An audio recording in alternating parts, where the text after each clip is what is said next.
Yeah, boss. So talk about, when you have to separate, you know, work, home life, personal trials and tribulations. So I think we almost live like triple lives. Military, even in, and just somebody working as a police officer. You gotta be able to go.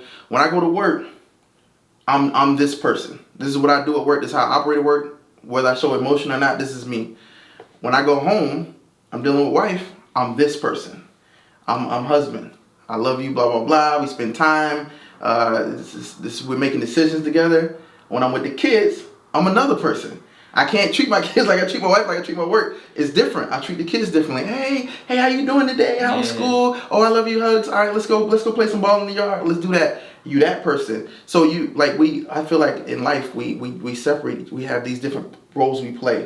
And I think in the military they teach us to better than any place how to just compartmentalize those positions. So at work, I can see my best buddy lose his life. Now I'll probably be messed up from that, but when I go home, I can't bring that home.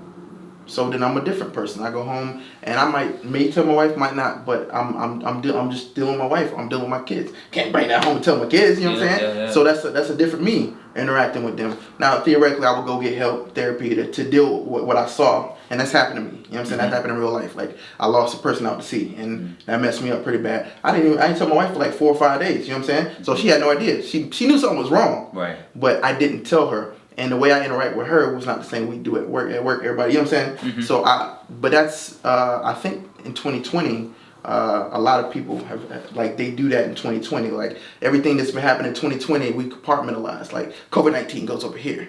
Lost my job over here. You know what I'm saying? You gotta be able to separate because you put it all in one big block and you take that all at once. Woo! That's a lot.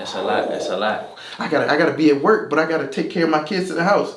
Fortunately, my wife was a stay-at-home mom, so she's able to stay home and take care of the kids. She's going to college too, but she's able to stay home and take care of the kids, and at the same time, I can be the breadwinner and get the money. But what about that family that depended on that second paycheck?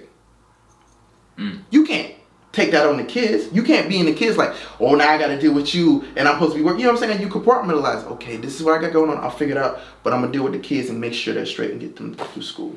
So I think we do that a lot in life, and right now more than ever. No.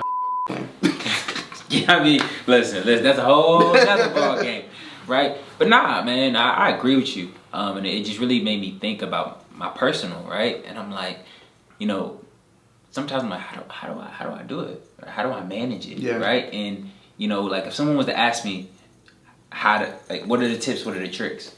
What would you give them? Because I'm thinking about my situation now, and I'm like, I don't know, because I've bumped my head or I failed on it so many times. There's moments where like I come home and I'm frustrated from the day, and I'm spreading it out to my family. Like I'm not giving them the 110% of me that I go to my clients and I'm boom, boom, boom, energy rocking and rolling. By the time I get home, some days I'm drained. Yeah. Right. And so I'm shorting them. You know what I'm saying? But they're my why. You know what I'm saying? Yeah. They're why I do what I do. So like, what would be the advice you give to somebody? Because I mean, I struggle with that, right? And so I'm trying to think of what could I give them, or what could I tell you all to help? And it's like, taking it a day at a time, really understanding that you have potentially have the issue. Yeah. You know what I mean? Because that's real, right? Anything you're not going to accept to say, hey, I've got a problem. Yeah.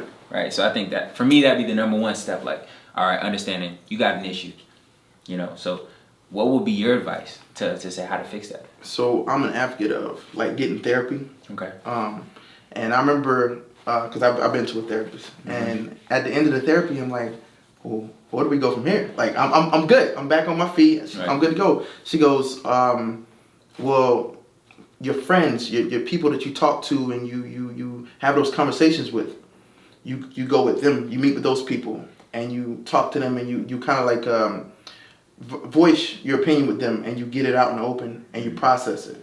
You come to see me when it's that cup is, I call it a cup, right? Everybody has a cup, and you get so much stuff put in there. You got bills, you got car payment, like you got things that you got to process. My kid just got hurt, or somebody has to spend in school, or the wife lost her job. Your cup just start getting stuff put in there, and you got to take those things out and go talk to a friend and figure them out, or sit down and write them down and figure them out. But the more you let that cup fill up, it starts overflowing.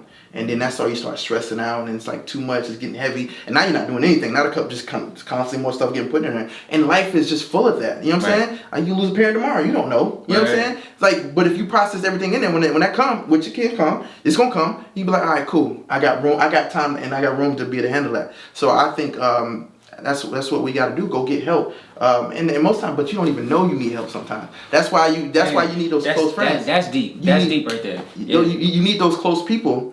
When somebody says something's wrong, you should stop and be like, is there something wrong? And talk to them about it and figure out what that is, because that's your first warning shot right there. Right. Your friends, your family pointing out something might be wrong. And from there, you go in to figure it out. But if you ignore that, which I've done, it's going to get worse. And then it's gonna turn dark, and that's when you start breaking down. Nah, I agree completely, and I say these because, man, I've never went to see a therapist, but I probably need to go see one. You know what I mean? Like, just on some real, like, just being able to let all my stressors, all my worries, kind of put them on the table. Because I mean, for me, you know, I think about my upbringing, right? You know, I've put it behind me for so long. You know what I'm saying? Like, I've never really processed it. I'm just like, hey, listen, I just gotta push through. Like, I always say I can't go back to that. You know what I'm saying? But I've never really addressed everything I've been through, right? All the trauma, all the good and bad times. You know what I mean? And so just listen to that. I'm like, man, get it off your shoulders. You know what I mean? Get it out the cup, because it's gonna keep coming. Yeah, and if it was something that I'd give to people, is like, listen, like, take your problems on, like, address them. You know, get the help that you need, because I know I'm going to now. You know what I mean? Just being real, like, just being transparent with people. Like, I got demons I got to battle. You know what I'm saying? That I got to address. And I think this is the perfect platform for us to show people, like, hey, listen, no matter where you're at, right? People may see me and be like, man, Bud, you killing it. You doing a great job, right? Which, cool, I may be doing a good job on this end, but there's other aspects of my life that I got to address. I got to address those things firsthand, because if I'm not my best self, how can I give anybody? Or it's going to start going down. You start going down, man. And like I said, that's deep. And I think about it all the time, because as I get older and as I see my boys grow, and I'm trying to groom them to be I want them to be the perfect men, right? They're not going to be perfect. The best be version. The best of them. Exactly, right? I'm like, where I know I have a weak point is like addressing like my downfalls. From example, like, listen, you got some trauma over here you need to address, right? I'm like, hey, you got to stand up, chest up, head, chin up, and go forward. You know, when in theory, it's like, when you need to take a knee, you need to take a knee and call for help. So because I mean, like, ultimately, who you are today is based on all of that. Facts. Like, everything you do now is based on everything you've been through. Now, you'll see somebody go through something, be like, oh, he missed let's say he missed a payment, right? He missed a payment on his car. And he just break down the tears, he shut down, life is over, right? But you'd be like, I'll figure it out. Why do you think you did that? Because I always look at it like, I've been through worse. Exactly. So, I mean, little black kids growing up, they've been through worse. So when they getting yelled at and things are going wrong, they're like, I done been through worse. But you see them kids where they just be struggling, like, that's easy. That's not that hard, bro. I done been through, like, that's pre-K stuff. But in their mind, this is the first time they've experienced something so hard, type of hardship. But with all those things you're going through to be stronger than them, it can also bring you down as quick. You know what I'm saying? I agree.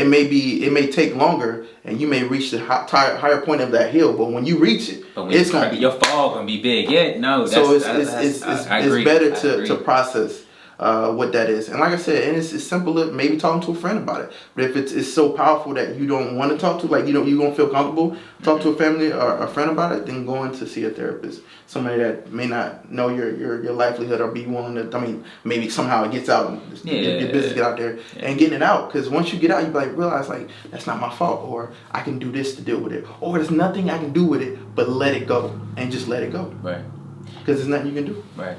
And believe it or not, you know, as we discuss it, I think about how not addressing it could limit me. Yeah. Right? Like how, and it hasn't limited me. You know what I mean? Like from reaching my max potential. Yeah. Because I'm still holding on to this baggage, right? It's over here, but it's still on me. Still on you. So it's still weighing me down. Let you know it go. what I mean? Gotta be able to let it go. Nah, this is good, man. This is good. Like, and that's what I want to bring to the people. Like this transparent, raw conversation. Yeah. People to show people, hey, behind it all. You know what I'm saying? Like, yo, we push, we grind. Our businesses are doing well. You know what I'm saying? But at the same time, listen, if you want to get here and get past us, right? Yeah. There's some things you gotta address, or here's some tips, here's some keys, right? Let this be, you know, back and forth. You know what I'm saying? A raw conversation. Yeah, I think it's powerful. Yeah. Flawless Fitness. It's more than a brand. It's a movement.